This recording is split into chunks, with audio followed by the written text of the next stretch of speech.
Halo teman-teman semua, apa kabar nih kalian? Semoga teman-teman dalam keadaan sehat walafiat ya. Kali ini Mimin akan membagikan alur cerita film Triple Threat yang dibintangi oleh si aktor keren ganteng asal Indonesia. Siapa lagi kalau bukan Iko Uwais. Dia telah banyak membintangi film-film laga Bollywood lainnya.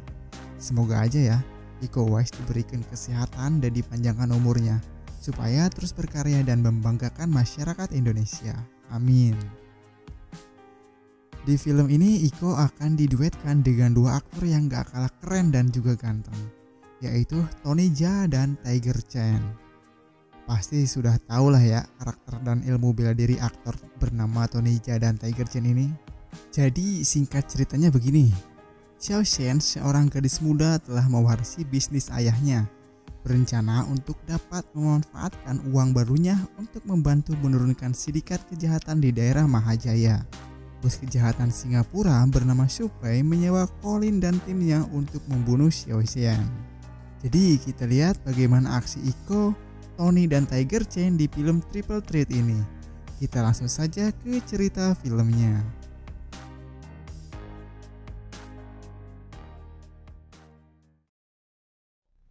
Ini dia si Xiao Shen, si pewaris bisnis ayahnya yang telah mendonasikan uangnya untuk menumpas sindikat kejahatan di daerah Mahajaya. Saat keluar dari airport, Xiao Shen dikawal oleh kepala pengaman kedutaan besar. Lalu terlihat para pemberontak memasuki hutan Mahajaya tempat Collins ditahan.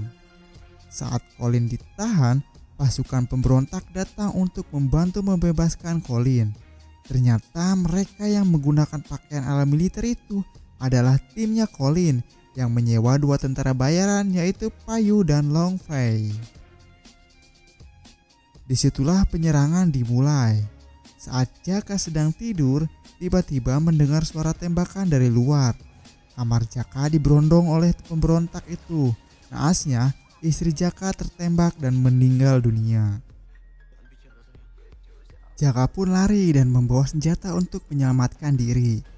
Saat Jaka membidik musuhnya, tiba-tiba Payu menyerang dari belakang. Pertarungan pun terjadi.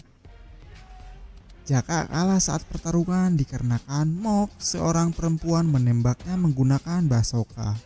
Mereka pun terlempar. Lalu Payu dibangunkan rekannya bernama Long Fei. Jaka pun dibiarkan terbaring. Payu dan Long Fei bergabung bersama rekan lainnya menuju ke tempat Colin disandra. Setelah sampai di tempat penyanderaan, Colin pun dibebaskan. Banyaknya orang yang disandra di situ, hanya Colin yang dibebaskan, yang lainnya dibiarkan terkurung. Untuk menghilangkan bukti, mereka berencana untuk membakar termasuk orang-orang yang ada di dalamnya. Dengan kelicikan mereka, Payu dan Long Fei dihianati. Lalu mereka berdua dimasukkan ke dalam tahanan tempat Colin disandra dan ditaruhnya bom waktu. Dengan susah payah, Payu dan Long Fei berhasil melepaskan diri. Lalu mereka membebaskan semua orang yang ada di dalam tahanan tersebut. Selang beberapa detik, bom itu pun meledak.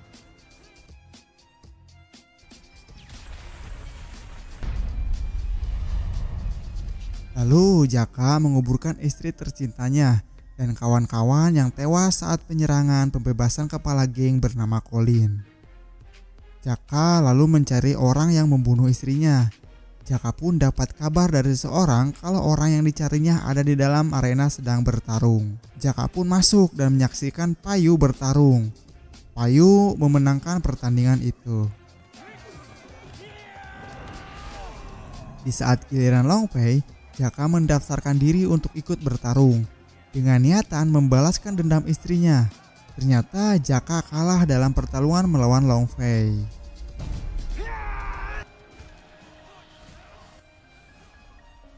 Di saat Jaka terbaring kalah, Payu mengenalinya. Lalu Payu dan Long Fei membawa Jaka ke tempat mereka tinggal. Setelah sampai di tempat mereka berdua, Payu menanyakan keadaan Jaka untuk memastikan Jaka baik-baik saja. Setelah itu Payu memberikan Jaka makan, dan Payu pun mengajak Jaka untuk berbicara tentang masalah yang ia hadapi. Jaka tetap dengan apa yang dia tahu kalau mereka berdua ikut dalam pembunuhan di kampung itu. Lalu Long Fei menjelaskan kalau mereka berdua adalah seorang tentara bayaran yang dimanfaatkan sebagai pemandu untuk masuk ke dalam hutan Mahajaya. Dengan alasan mengikuti misi kemanusiaan, ternyata mereka berdua dibohongi setelah berhasil membebaskan Colin. Setelah perbincangan selesai, mereka pun sepakat untuk membalaskan dendam. Dengan kecerdikan Jaka, di pagi hari dia pergi sebelum mereka terbangun. Jaka menuju kantor polisi dan melaporkan ada 2 orang terlibat kasus pertarungan dan judi, dengan tujuan untuk menjebak Collins dan kawan-kawan. Jaka menjadikan mereka berdua sebagai umpan. Saat mereka berdua tertangkap, lalu Jaka menghubungi Colin. Ternyata yang mengangkat telepon anak buahnya Colin, dikarenakan Colin dirahasiakan keberadaannya. Lalu anak buahnya menyuruh Jaka untuk menitipkan pesannya. Saat itu Xiao Shen sedang di perjalanan menuju stasiun televisi untuk diwawancarai. Setelah sampai, Xiao Shen langsung memasuki gedung tersebut dan disambut oleh para jurnalis TV. Sedangkan Colin berikut timnya sudah standby di tempat untuk menunggu keluarnya Xiao Shen. Saat Colin menunggu dan menyusun rencana, tiba-tiba teleponnya berbunyi. Ternyata itu anak buahnya yang menghubungi dan mendapat kabar dari Jaka bahwa 2 pemandu yang mereka sewa tertangkap polisi. Lalu Colin berencana membunuh Payu dan Long Fei setelah menyelesaikan misinya. Xiao Shen saat itu sedang diwawancari oleh stasiun TV swasta di Hotel Nakawara. Xiao Shen diwawancari tentang donasi yang ia salurkan untuk menumpas sindikat kejahatan. Setelah selesai diwawancarai, Xiao Shen pun pulang setelah keluar dari hotel. Baru turun beberapa anak tangga, tiba-tiba Colin berikut timnya melancarkan serangannya untuk membunuh Xiao Shen sebagai target. Kekacauan pun terjadi. Xiao Shen dilindungi ketat oleh pengawal. Xiao Shen lari dan berlindung di belakang seorang kepala pengaman kedutaan. Saat kepala pengamanan tertembak, Xiao Shen disuruh lari menuju kantor polisi pusat untuk meminta diantar ke kantor kedutaan. Lalu Xiao Shen pun lari meninggalkan mereka. Saat dia lari untuk menuju kantor polisi, Colin terus mengejarnya menggunakan mobil dan memarahi rekannya dikarenakan gagal membunuh orang targetnya. Colin berencana menuju kantor polisi untuk membunuh Payu dan Long Fei dikarenakan takut rahasianya bocor. Setelah sampai di kantor polisi, Xiao Shen menjelaskan kalau ada orang yang berusaha membunuhnya. Polisi itu kebingungan dikarenakan gak ngerti bahasa yang sedang dibicarakan. Gak lama kemudian si polisi itu melihat TV. Lalu Xiao Shen memberitahu kalau itu adalah dirinya sedang diwawancara. Setelah mengetahui kalau itu Xiao Shen, polisi pun mengamankan Xiao Shen. Saat itu Payu sedang diinterogasi. Dia diborgol dan dirantai ke bangku yang dia duduki. Polisi itu tahu riwayat Payu sebagai mantan tentara. Karena mereka berdua terlibat kasus pertarungan ilegal dan penjudian, maka polisi itu menganggapnya sebagai penjahat. Dan temannya Payu si Long Fei yang sedang mendekam di jeruji, tiba-tiba petugas datang menjemputnya untuk dipertemukan sama Xiao Shen. Xiao Shen bertanya pada Long Fei dan menyuruh Long Fei agar menjelaskan kepada petugas kalau dirinya ada yang mau membunuh. Collins pun sampai di kantor polisi, lalu mereka membagi tugas masing-masing. Deverok ditugaskan standby di mobil untuk penjemputan, dan yang lainnya melancarkan serangan di kantor polisi. Di ruangan informasi terjadi baku tembak antara polisi sama geng Colin. Ruangan itu pun porak-poranda.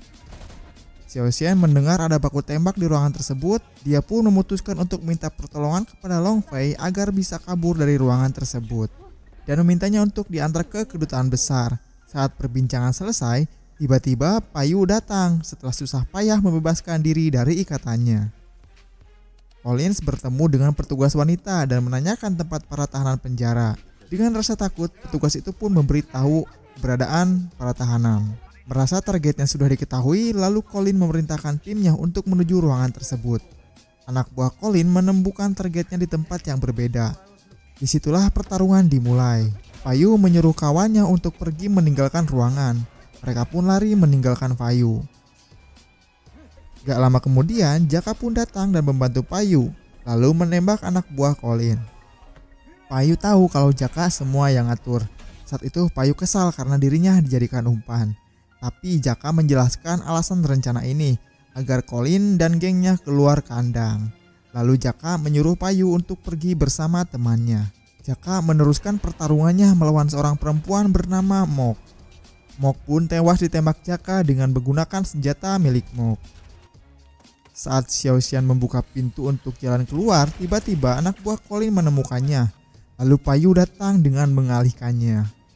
Payu pun diberondong dengan tembakan, tapi sayangnya gak kena. Aduh, licin banget nih orang ya. Long Fei berusaha membantunya, bertarunglah mereka berdua, sedangkan Payu dan Xiao Xian pergi meninggalkannya. Setelah selesai pertarungan, Long Fei pun menyusulnya dan mereka bertiga menuju ke kedutaan. Di perjalanan ada mobil polisi sedang terparkir, yang baru saja ditinggal pemiliknya untuk cukur rambut. Long Fei berprinsip untuk membawa mobil tersebut. Xiao Xian mempertanyakan hal itu dikarenakan mobil tersebut bukan miliknya. Long Fei menjawabnya dengan alasan meminjamnya hanya sebentar. Lalu mereka bertiga pergi dengan membawa kabur mobil milik polisi itu. Saat di perjalanan, ternyata tim Colin sudah mengetahui bahwa mereka bertiga akan datang ke kedutaan besar. Lalu mereka memasangkan bom di beberapa titik. Saat di perjalanan, Xiao Xian terjebak macet. Gak lama kemudian telepon pun berbunyi. Xiao Xian dapat kabar kalau mereka tidak diperbolehkan untuk datang ke kedutaan dikarenakan tim Colin telah memasang bom di beberapa titik. Mereka pun berputar balik. Saat mereka putar balik, tim Colin melihatnya, lalu dikejarlah mereka bertiga. Lantas hal itu membuat Colin kehilangan jejak. Colin dihubungi Su Feng. Su Feng marah dan merasa kecewa dengan cara kerja Colin. Su Feng memutuskan mengakhiri kontrak dengan Colin dan mencarikan gantinya. Dan Colin meminta waktu untuk menyelesaikannya dikarenakan targetnya sedang pengejaran. Colin pun menjelaskan kalau masalah ini masih terkendali. Colin marah karena gak mau kontraknya melibatkan orang lain. Dia masih sanggup menyelesaikan tugasnya. Dia pun berjanji masalah yang mereka jalani akan selesai secepatnya. Telepon pun diakhiri oleh Su Feng. Saat Colin mau ditangkap polisi, tiba-tiba Jaka datang dan membantunya dengan melumpuhkan polisi itu. Lalu Colin menodongkan pistol ke arah Jaka. Dengan kecerdikan Jaka, Jaka pun menawarkan untuk kerjasama. Namun Colin tidak percaya begitu saja. Tapi Jaka menjelaskan kalau dia kenal dengan orang yang sedang Colin cari. Lama berbincang, Colin pun setuju dengan tawaran Jaka. Lalu mereka pun pergi untuk meninggalkan polisi itu. Long Fei dan yang lainnya terus berlari tergesa-gesa dan masuk ke salah satu pertokoan yang ada di pasar. Mereka bertemu Jaka. Lalu Jaka menghubungi Colin bahwa mereka bertiga ada di daerah pasar. Saat mendengar perbincangan Jaka, Long Fei pun marah karena mereka bertiga dijadikan umpan dalam misi pembalasan dendam. Dengan rasa kesal, mereka pun pergi melanjutkan untuk menghindar dari kejaran Colin. Colin menemui Jaka di tempat ditemukannya mereka bertiga. Lalu mempertanyakannya. Jaka pun menjawab kalau dirinya kehilangan jejak saat berusaha mengejarnya. Deverux sudah mengetahui kalau Jaka merencanakan sesuatu. Namun Jaka tetap santai untuk melancarkan misi balas dendamnya terhadap Colin dan kawan-kawan. Bisa aja nih si Mang Jaka rencananya. Capek-capek ikut beralian, padahal mah langsung aja tembak si Colin ya. Kalau peribahasa Sunda, nu kieu ngaranna caina herang laukna beunang teh, kudu sabar euy. Saat sampai di restoran yang baru mau tutup, tim Colin berencana memasuki restoran tersebut. Namun si pemilik toko mengatakan tokonya sudah tutup. Dia pun memaksa dengan alasan sebagai petugas kesehatan dan menunjukkan pistol. Loh, kok pistol sih yang ditunjukkan? Harusnya bansos dong ini, aduh kacau. Lalu diperbolehkanlah untuk masuk. Saat pengecekan, tiba-tiba telepon salah satu dari Payu berbunyi. Terdengar ada yang mencurigakan dengan sigap mengeluarkan pistolnya. Ternyata bapak pemilik toko lagi mainin HP. Setelah tahu yang berbunyi HP pemilik toko, lalu dia pun pergi meninggalkannya dan toko pun tutup. Setelah mengetahui toko tutup, baru Payu dan kawannya keluar dari tempat sembunyi mereka. Mereka pesta malam itu dan merencanakan sesuatu untuk bisa bebas dari pengejaran. Xiao Shen mengusulkan untuk menyerahkannya dikarenakan yang mereka cari adalah dirinya bukan yang lain. Payu pun punya ide untuk menjebaknya dengan pertukaran uang. Mereka berdua pun sepakat dengan ide yang diusulkan. Saat Colin sedang santai dan minum-minum bersama timnya, tiba-tiba handphone Devereaux berbunyi. Ternyata Payu yang menghubunginya. Mereka pun berbincang-bincang dengan Payu, dan Payu menunjukkan orang yang Colin cari. Ternyata dia Xiao Shen. Colin pun merasa senang karena targetnya ada di orang yang pernah mereka sewa saat pembebasan dirinya. Lalu Payu meminta pertukaran antara Xiao Shen dengan uang $100.000 dan kebebasan. Colin pun menyetujuinya dan mereka janjian di gedung klub polo tua yang sudah tidak terpakai. Colin memerintahkan Devereaux mencarikan penembak sebanyak-banyaknya untuk persiapan di gedung klub yang sudah ditentukan. Payu mendatangi mantan bosnya untuk menagih janji hutang budi. Mungkin mantan bosnya merasa kalau Payu terlalu banyak menolongnya, lalu bosnya menanyakan apa yang mereka mau. Ternyata Payu meminta beberapa senjata. Lalu mantan bosnya mengajak Payu untuk memilih senjata yang Payu mau, dan hutang mereka pun lunas. Setelah mendapatkan yang diinginkan, Payu pun pergi meninggalkan tempat itu. Di tempat yang mereka janjikan, Devereaux memerintahkan para penembak untuk menempati posisi masing-masing dan memblokir area utama. Setelah instruksi selesai, mereka pun bubar. Payu memang cerdik dengan hal yang seperti ini. Dia tidak ikut masuk bersama temannya, namun dia berkeliling ke setiap sudut untuk membunuh anak buah Colin satu persatu. Alhasil semua penembak itu habis oleh Payu. Saat pertukaran dimulai, Payu memberondong habis anak buah Colin yang ada di lantai atas. Kontak senjata pun terjadi.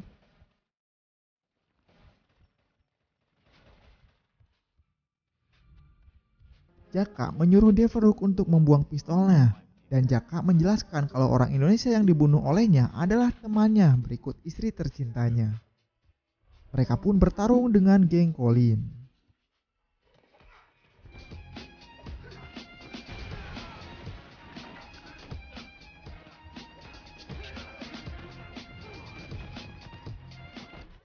Saat mereka membantu Xiao Shen, ketiganya memutuskan untuk dapat mengakhiri Colin dan pasukannya dengan segala cara.